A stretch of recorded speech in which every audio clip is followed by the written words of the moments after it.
What happens when your wife decides to test the boundaries of your love by dating someone else? One man's calm resolve and clever strategy turn the tables on betrayal in the most unexpected way. Stay tuned for a tale of deceit, revenge, and a twist you won't see coming. Fine. My voice remained impassive. Emma's voice rose. Fine. Did you hear what I said? Yes, dear. You're going on a date with another man this Friday, and you're okay with that? Her surprise was impossible to ignore. Not at all, but what choice do I have? Like you said, I don't control you, you're on your own. Your voice and facial expression tell me you're determined to go through with this.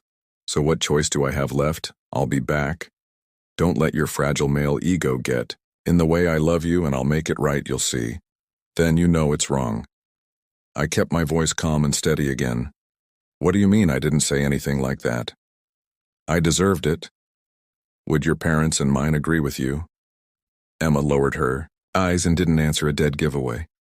I let the moment settle in her mind. It wasn't visible, but I knew it was still in her mind, you know. And I know they won't do it. You know what you're doing is wrong, you just said it. What when why else did? You say you'd make it up to me if it was dinner with friends, you wouldn't have to make it up to me. Or if you went to get a haircut, you only said it because you know what you're doing is wrong. And you know it makes you an evil person. Her voice betrayed uncertainty, but you said I could do it. No, I never have and I never will. I only admitted that I had no power to stop you. I certainly don't approve of it in any way. I wish you'd stay with me or go out with me. We could go to the same restaurant and afterward to the same dance club, but it's not about food or dancing, is it? You prefer company, and that company isn't me, you want that. What's his name, man? Am I right? Again, the upturned head and silence. What's his name? Then, it doesn't matter. It doesn't matter, I'm not going to argue about it, just know this. I don't want you walking around with Mr. Hound, and meeting him on Friday will have consequences. What consequences? Like you with Mr. Hound? I'm not saying you're not. Only beautiful, you're smart. I keep telling you those two things apparently. You think I only say it because I have to. I don't, I say them because I mean them. I leave to you, smart woman, to guess for yourself the consequences of going out with Mr. Hound on Friday instead of me. You're bluffing, you love me, you always give me what I want. Well, I want it. And like I said, I'll come back and we'll love each other and grow old together. I can't keep you from doing stupid things. But you've been warned. You're on your own. I got up, grabbed my keys, and left before she could say anything else all week. The apartment had been chilly, to say the least. Thursday night, I picked up my stuff and moved into the guest room. What are you doing, James? Stopping. With an armful of clothes, I looked at her like a 2-year-old. Looks like I grossly overestimated your intelligence. What do I seem to be doing? You're moving. Yes, my wife wants to date other men. You think I'm going to sleep in the same room with a cheating dream? On her voice took on the sing-song equality of a 5-year-old tease. You're such a little boy without a word. I grabbed an armful of clothes, hung them in a vacant closet, and went back for another batch. So now you're trying to punish the big bad witch with silence, she smirked. See how pathetic you are. Consequences was my only response. She can't say she wasn't warned. Friday afternoon, I got off early and went to a high-end unisex salon where I got a professional modern haircut, a clean razor shave and a manicure. No shiny stuff on my nails, really. At the men's clothing store next door, I bought a casual, elegant button-down shirt, slacks, and a jacket. I thought about new shoes, but decided that new shoes and dancing didn't mix, so I declined on the way home. I stopped at a car wash and had them do a deep clean. My truck didn't know what to do with it at home. I took a shower, and when I heard Emma come in and take a shower, I went downstairs and waited half an hour later. She came down wearing a new dress I had never seen before, a few inches above the knee, giving the world a generous view of her cleavage. She stopped on the last step and looked at me as if expecting a compliment. When I remained silent, she looked at me a second time and her eyes opened like saucers. Holy, you look gorgeous. Where are you going outside? What did you think? Mimicking her condescending voice, I continued that your weak, ignorant husband would just sit at home and wait for her promiscuous majesty to deign to show up, shaking my head slowly. I opened the door to the garage and continued in a reproachful tone, and here I thought you were smart. How can one person be wrong? Well, I don't want to be late, Sophia does. Stand for it getting into my clean truck. I heard a shout and smiled, "Gotcha, Sophia," and I spent a terrific evening at a wine bar that served light dinners, and on weekends a live pianist played on the small dance floor at work. We had already found that conversation between us flowed easily, even better. She appreciated my humor. Yes, it's a cliché, but it's true. Few things capture a guy's heart as much as a woman laughing at his jokes. Dancing together was like having sex in shoes. We matched each other, and more than once our lips touched ears. Cheeks and lips, our bodies exuded magic as we pressed against each other. However, we both knew that I was still married and understood what that meant and what it didn't mean. So we spent a long, leisurely evening, sipping wine and letting our ears play flirtatious games with each other as we chatted. Emma, as I said, Isis, beautiful and passionate. However, the flip side of passion is jealousy, and I was almost certain that the thought of me fondling Miss Dee Sophia would drive her crazy and ruin the wonderful time she was looking forward to spending with her new and lustful Mr. Hound. When I dropped Sophia off at her apartment, she did me the favor of dropping a drop of her perfume on my shirt and smeared her freshly painted lips on my shirt collar, neck, and cheek, kissing me on the cheek. She wished me good night. Go get her, tiger, we laughed as I got in my truck and headed home.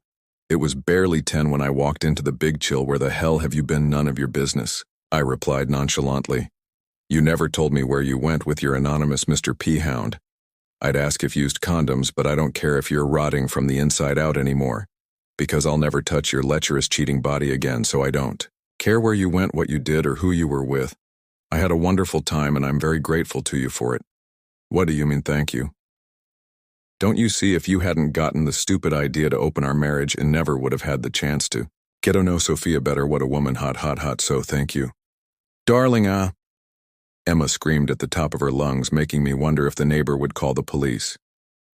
"You know, I hate that, Why do you think she was the first person I called?" She stared at me, stunned. What did you say once?"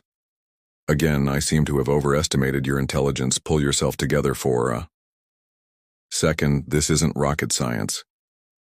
You decided to reject me and rub my nose in it by dressing up for some anonymous wearing clothes you've never worn for me, and you're surprised when I follow your lead. You renegotiated the terms of our marriage without my objection, and I just did what you did. The only difference is that I was honest enough to tell you who I was going out with. For some strange reason, you're too ashamed of your accomplices to name them, so, Ms. Rocket Scientist, what exactly is your problem?" The wind swept her sails away. Emma deflated before my eyes, 2 tears rolling down her cheeks. "Speaks." Without giving her a chance to catch her breath, I continued. "Let me guess, Kevin South didn't get you tonight, like he doped another squeal this time." Full of pathos filled the air, and she clamped her hands over her mouth. "How do you know?" Oozing the voice of a game show announcer, I said, "Once again, the inadequacy of your mind is on full display. Think for once you work in an office with at least 10 other women. Kevin is the biggest lover of girls you'll ever meet. Everyone there knows who's sleeping with who, and they talk about it. That's what you did. So, brain, did you think for a second that you would be the exception? For over a month, several of your so-called friends have been telling me that you not only fell for Kevin's crap, but you started looking for him yourself. Google-eyed one of your coworkers called it. Who knows, maybe he dumped her for you. No rage and all that, rumor has it. He was going to make you his tonight. He even had a room at the Marriott.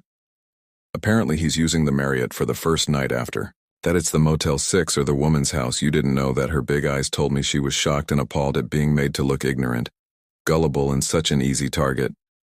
She burst into tears. "Oh, James, I'm so sorry. You're right. I'm such a fool. How can you stand being married to a stupid like me?" Emma, the good news is I don't have to. I don't have to stay married to your stupid ass. You'll be served here. Tomorrow after breakfast, we're renting this house, and we have 3 more months. So you can renew your contract or use that time to find something you like better. "Where will you go?" she asked it. Thin voice Sophia said, "I could stay with her while I figure something out. She has a second bedroom she uses for an office. She said we can discuss better terms. When I told her I'd file tomorrow, she laid out those terms, the good ones. I can't wait to discuss them further. Everything else you and I have, we'll just split it in half. Now you can sleep with whoever you want, and you won't have to put up with crap from a wimpy husband. I hope Kevin is worth I'd pylog." I met some of the other husbands who had fallen victim to Kevin nicknamed Mr. Hound one night after dinner. He discovered his car had been vandalized, windows broken, paint-scratched baby poop all over the seats, wheels stolen, and I forget what else while he was surveying the damage. 3 masked unknown men dressed in all black silently robbed him and beat him badly. The police were puzzled as to why. Their robbers would go after his wallet and fake Rolex after his family jewels, but since there were no witnesses and the parking lot cameras were painted over, they had nothing to focus on. The 4 spouses of his victims were playing poker at one of their homes. After he recovered, he moved out of state. No one knows, doesn't matter where Emma moved, found an apartment. But when she realized I was happily attached to Sophia, she moved out of state too.